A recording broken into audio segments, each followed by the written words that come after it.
नमस्कार. आज मी भारतीय राज्यघटनेच्या सरनाम्याच्या संदर्भात जो शैक्षणिक व्हिडिओ तयार करत आहे त्याचं एक महत्त्व मला अधोरेखित करायचं आहे.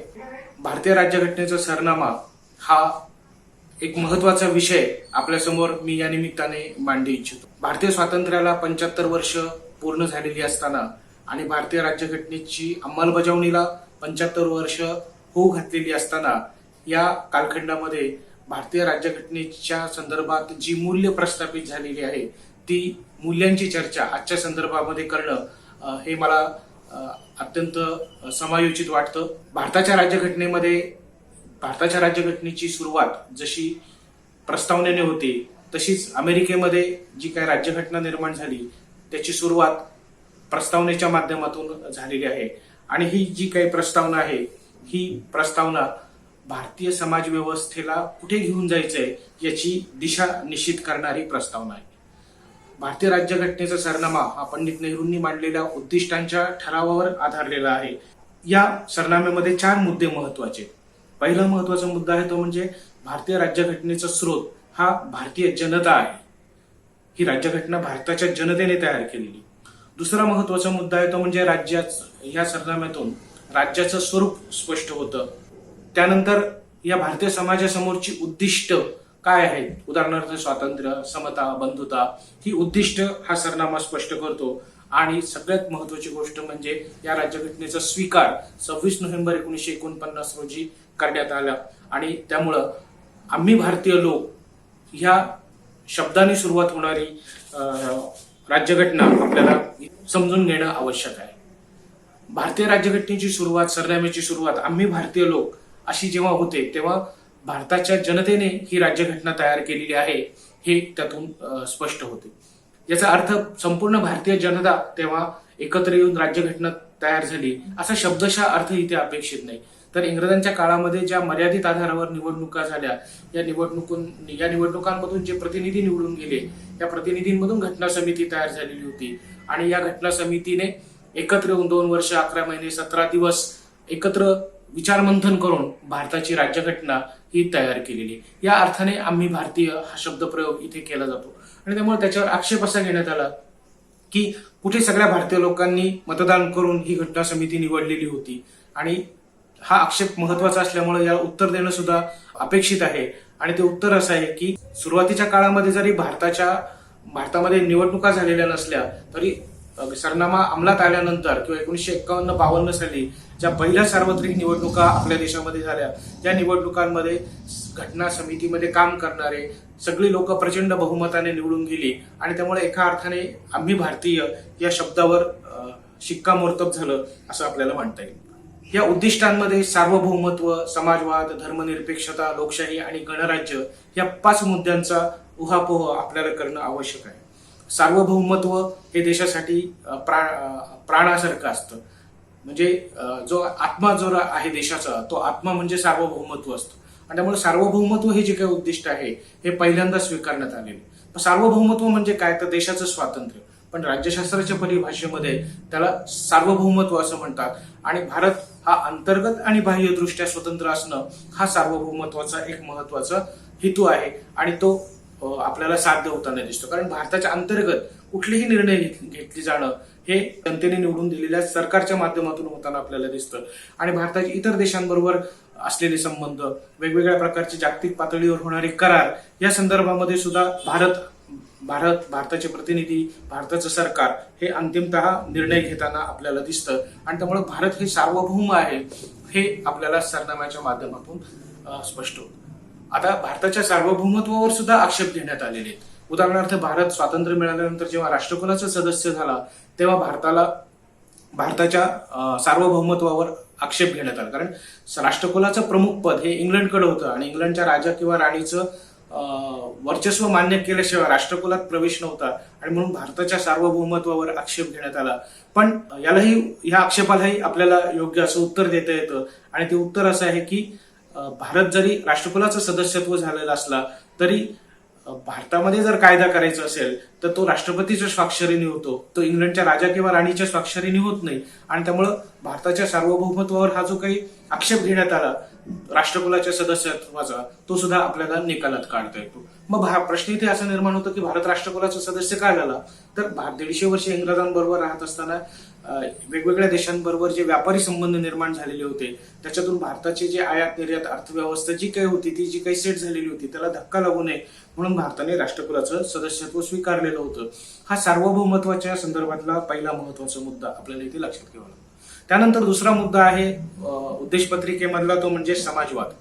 समाजहिताला प्राधान्य असं समाजवादाचं एक महत्वाचं स्पष्टीकरण हे आपल्याला देते. आता जागतिक पातळीवर वेगवेगळ्या विचारवंतांच्या माध्यमातून समाजवादाच्या संकल्पनेचे अर्थाच्या अनेक छटा आपल्याला दिसून येतात.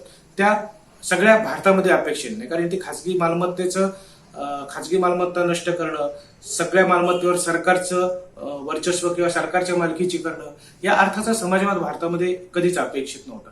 भारतामध्ये समाजवाद हा लोक कल्याणकारी राज्याच्या माध्यमातून किंवा कल्याणकारी राज्याच्या माध्यमातून येणं अपेक्षित होतं. आणि म्हणून भारतीय समाजवाद हा आपल्याला भारताच्या राज्यघटनेच्या मार्गदर्शक तत्वांमध्ये प्रतीत होताना दिसतो. आणि त्यामुळं समाजवादाची संकल्पना सुद्धा आपण या माध्यमातून लक्षात घेतली पाहिजे. तिसरा मुद्दा आहे तो म्हणजे धर्मनिरपेक्षता. आज भारतीय राजकारणाच्या केंद्रबिंदूमध्ये धर्म ही संकल्पना आलेली आहे आणि धर्माच्या अनुषंगाने राजकीय प्रक्रिया ही वेगाने मार्गक्रमण करताना आपल्याला दिसते. आणि मग धर्मनिरपेक्षतेचे जे काही तत्व आहे ते सरनाम्यातलं एक महत्वाचं तत्व आपल्या इथे लक्षात घेतलं पाहिजे. ते म्हणजे धर्मनिरपेक्षता म्हणजे नेमकं काय? खरं तर धर्मनिरपेक्षता ही संकल्पना सेक्युलरिझमच्या माध्यमातून पाश्चात्य अंगाने आपल्याकडे आलेली. तिथे धर्म आणि राज्य यांच्यामध्ये जो वाद होता, या वादाच्या परिणामांमधून धर्मनिरपेक्षतेची संकल्पना पाश्चात्य देशांमध्ये साकारली गेली. भारतामध्ये येताना तिला वेगवेगळ्या प्रकारचे संदर्भ जरी प्राप्त झालेले असले तरी भारतामध्ये मात्र 3 अर्थ आपल्याला इथे बारकाईने लक्षात घ्यावे लागतात. की धर्मनिरपेक्षता म्हणजे काय? तर धर्म आणि राज्य यांनी एकमेकांमध्ये हस्तक्षेप न करणे. धर्म हा स्वतंत्र राहील, राज्य हे स्वतंत्र राहील. धर्माने आणि राज्याने एकमेकांच्या क्षेत्रामध्ये हस्तक्षेप न करणं. राज्याचा कुठलाही अधिकृत असा धर्म असणार नाही, हा दुसरा महत्वाचा मुद्दा. पण त्याचबरोबर स्वातंत्र्य असल्यामुळे प्रत्येक व्यक्तीला धार्मिक स्वातंत्र्य असेल. भारतीय राज्यघटनेच्या 25 ते 28 या 4 कलमांमध्ये भारतीय जनतेला धार्मिक स्वातंत्र्य देण्यात आलेले आहे.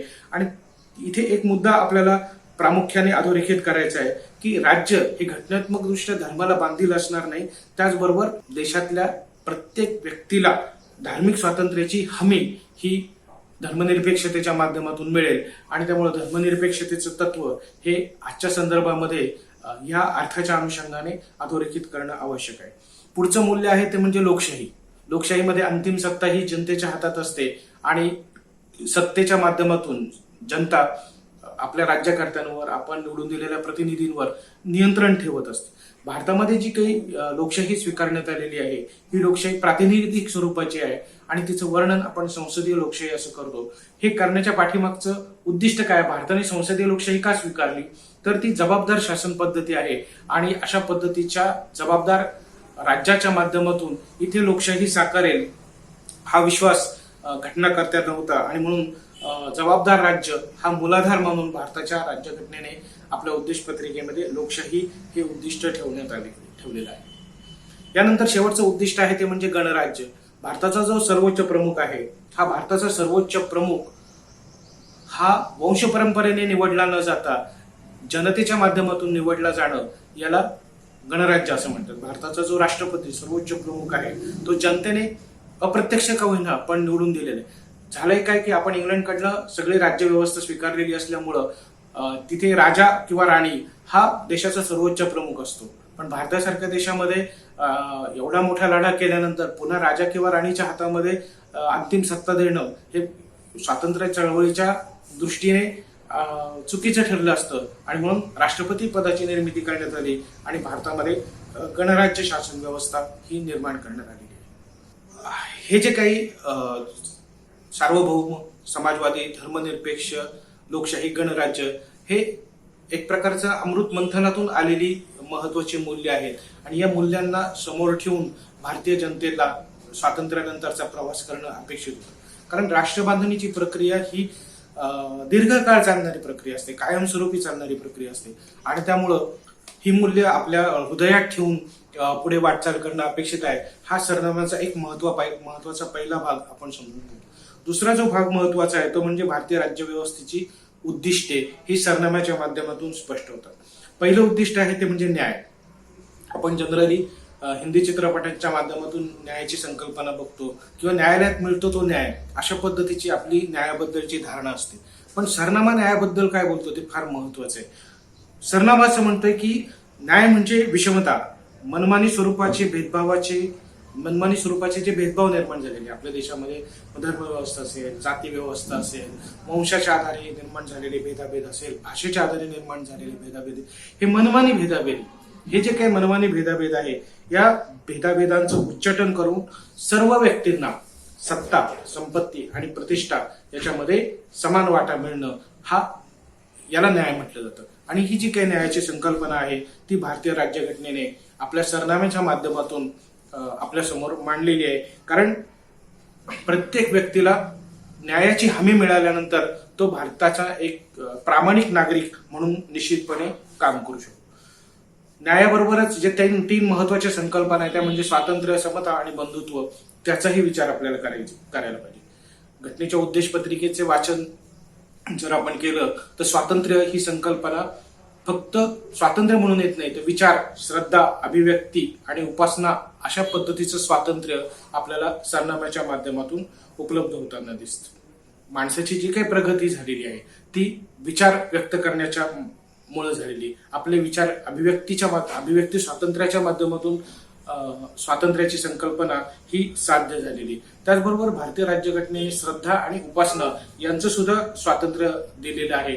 कारण व्यक्तीच्या सर्वांगीण विकासासाठी स्वातंत्र्य आवश्यक असतं. आपण बघतो की ज्या समाजामध्ये, ज्या देशामध्ये स्वातंत्र्य नाही त्या देशाची निश्चितपणे अवनती झालेली आहे. आणि त्यामुळे स्वातंत्र्य ही संकल्पना व्यक्तीला, गटांना, समाजातल्या वेगवेगळ्या संस्थांना, संघटनांना दिल्यामुळे आज भारताची भरभराट झालेली.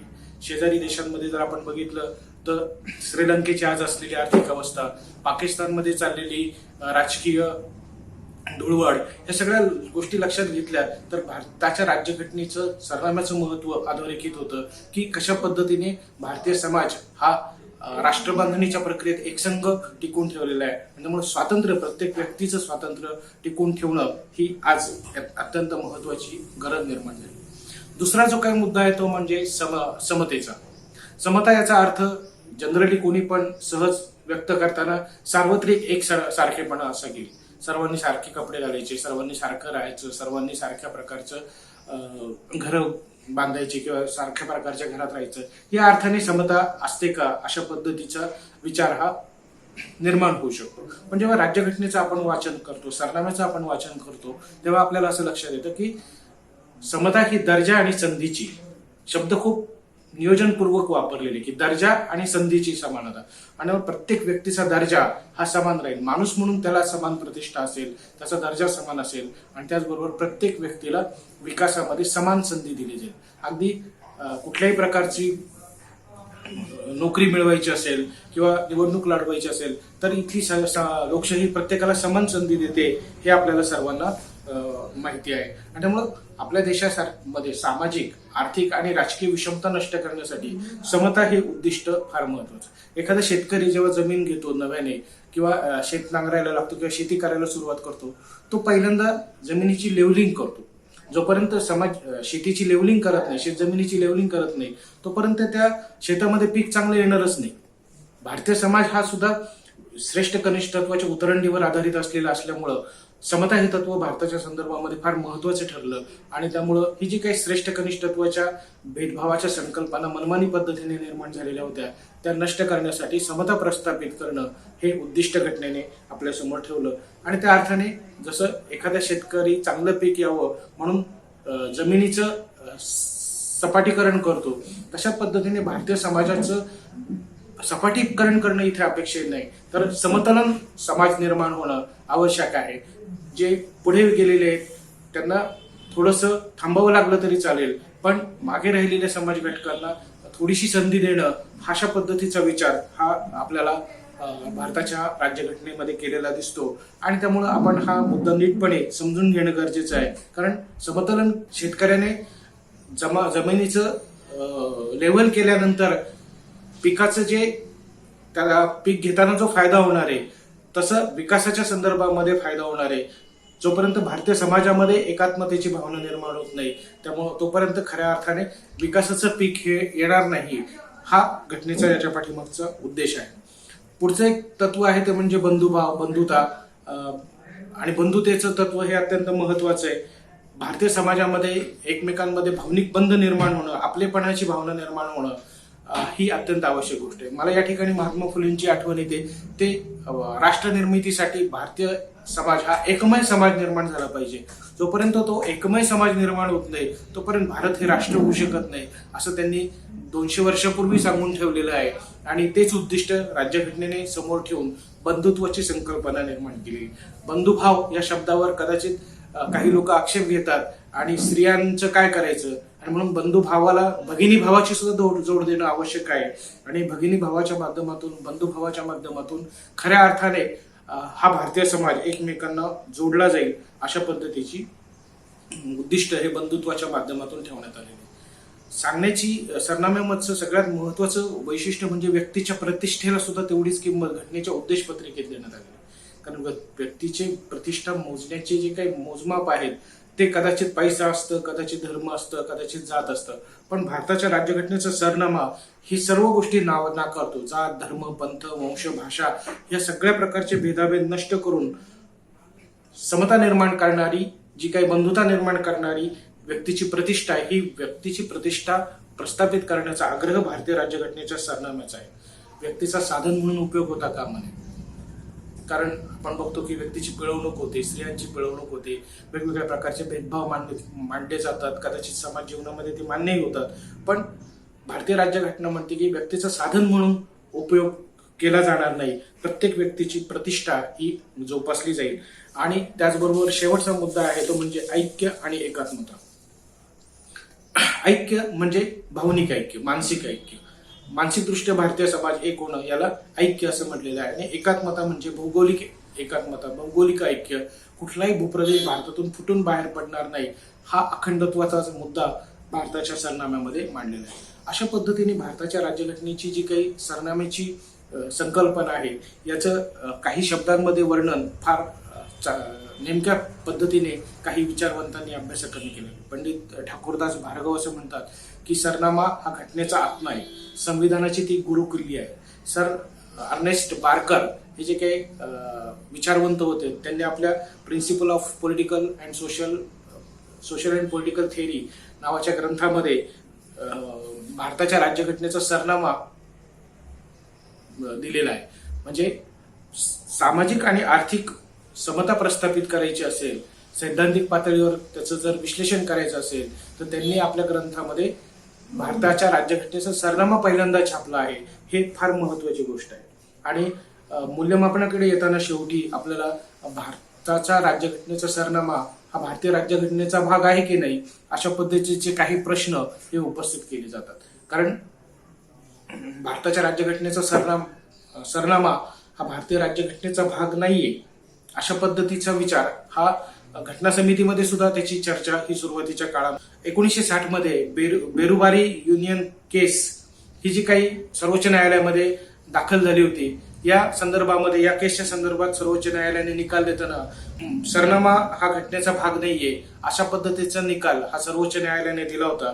1973 मध्ये दशकभरानंतर मात्र जेव्हा केशवानंद भारती खटला हा फार भारतामध्ये फार गाजलेला खटला आहे, या खटल्यामध्ये सर्वोच्च न्यायालयाने निकाल देताना मात्र सरनामा हा भारतीय राज्यघटनेचा भाग आहे असा अधोरेखित करताना भारताच्या संदर्भातले राजकीय घटनात्मक प्रश्न हे सरनाम्याच्या संदर्भात घटनेचं वाचन व्हावं अशा पद्धतीचा निकाल उच्च न्यायालयाने आपलं मत व्यक्त केलं. आणि अलीकडच्या काळामध्ये 1995 साली LIC ऑफ इंडिया केसच्या संदर्भामध्ये सर्वोच्च न्यायालयाने सरनामा हा भारतीय राज्यघटनेचा 1995च्या LIC ऑफ इंडिया केसमध्ये सर्वोच्च न्यायालयाने निकाल देताना सरनामा हा भारतीय राज्यघटनेचा भाग आहे हे स्पष्टपणे अधोरेखित केलं. आणि सरनाम्याच्या प्रकाशातच भारताच्या राज्यघटनेची, भारताच्या जनतेची आणि सगळ्यात महत्वाचं म्हणजे ज्यांच्या हातामध्ये राजकीय सत्ता आहे त्यांनी या प्रकाशातच वाटचाल केली पाहिजे हे प्रामुख्याने सर्वोच्च न्यायालयाने सुद्धा अधोरेखित केलेलं आहे. तर या भारताची जी काही घटनात्मक प्रक्रिया आहे त्याच्या सरनाम्याचं आजच्या संदर्भामध्ये जे काही मौलिक योगदान आहे ते आपण समजून घेण्याचा एक प्रयत्न केलेला आहे. धन्यवाद.